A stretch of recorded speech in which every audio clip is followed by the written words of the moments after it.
क्या आपको पता है कि भारत में ईमानदारी से टैक्स भरना एक गुनाह बन गया है? क्योंकि सरकार आपकी ही कमाई पर दो बार डाका डाल रही है। जी हाँ, इसे कहते हैं डबल टैक्सेशन, यानी एक ही थाली से दो बार निवाला छीनना। रुकिए, पूरा गणित समझिए वरना आप लुटते रहोगे ऐसे ही। आपने जिस कंपनी में भरोसा करके पैसा लगाया था, उसने दिन रात करके मुनाफा कमाया। उस मुनाफे पर सरकार ने पहले ही कारपोरेट टैक्स लगभग 25% काट लिया है।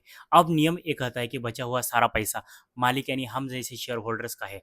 लेकिन सरकार कहती है नहीं, जब ये पैसा आपकी जेब में जाएगा तो हम फिर से टैक्स लगाएंगे। दोस्तों, मैं आपको एक एग्जांपल के साथ बताता हूँ। इसे एक मिसाल से समझो। अगर कंपनी ने 100 रुपए कमाए तो 25 रुपए सरकार ले गई कारपोरेट टैक्स में, बचे हुए 75। अब ये 75 आपको डिविडेंड के रूप में मिलेगा और आप 30% वाले टैक्स ब्रैकेट में हो तो सरकार फिर से 22.50 रुपए काट लेगी। कुल टैक्स कितना हुआ दोस्तों? 47.50 पैसे, यानी मेहनत कंपनी और आपकी और आधा हिस्सा बिना कुछ किए सरकार का। ये इंसाफ है? मेरा सरकार से सीधा सवाल है, जब मुनाफे पर एक बार टैक्स लग चुका है तो उसे दोबारा इनकम मानकर टैक्स लेना क्या आम आदमी के साथ नाइंसाफी नहीं है? समाधान क्या है दोस्तों? डिविडेंड एल की जगह ग्रोथ पर ध्यान दो।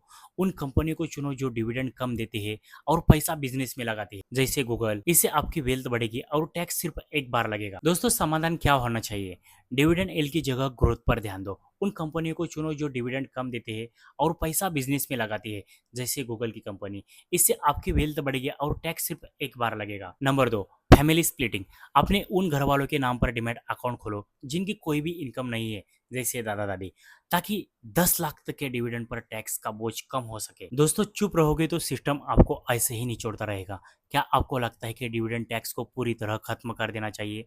आपकी राय नीचे कमेंट में लिखो और इस वीडियो को हर इन्वेस्टर तक पहुंचाओ ताकि हमारी आवाज सरकार के कानों तक पहुंचे। जागरूक बनो, क्योंकि पैसा आपका है। फॉलो और सब्सक्राइब करना मत भूलना।